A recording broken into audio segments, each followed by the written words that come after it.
Igbo Kwen. Kwen. Igbo concept. Igbo concept.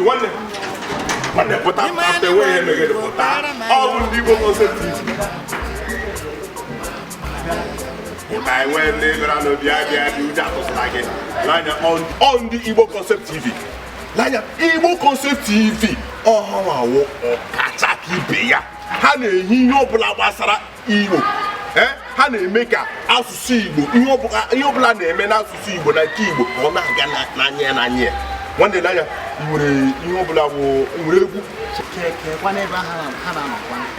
Chineke ịdọkwa jọjụ ndị anọ na mba ụwa niile ha n'obodo nke a na-akpọ Lagos ha nọkwa na Ọnịcha ha nọkwa na Abia steeti ebe a ha juru na wafọ Igbo ha juru everywhere mana ịkọkwa egwu nwekwara ihe nwekwara egwu nwanne nke ahụ bụ problem inwe egwu weta a ga-ewe akwa egwu ahụ eji asụsụ Igbo wee sụọ ya weta ya nwekwa onye nwere ihe nke onyonyo mana ọ na-amere n'Igbo were ya bịa inugo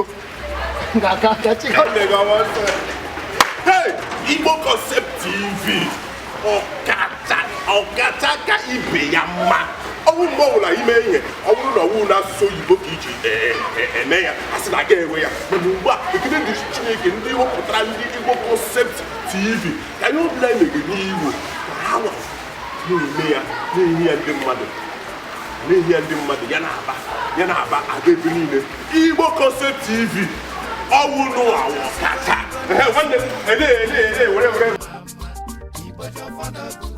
Onye Yoruba sụọ Yoruba na asụrụ ya Igbo. Eju ka bụ nwa onye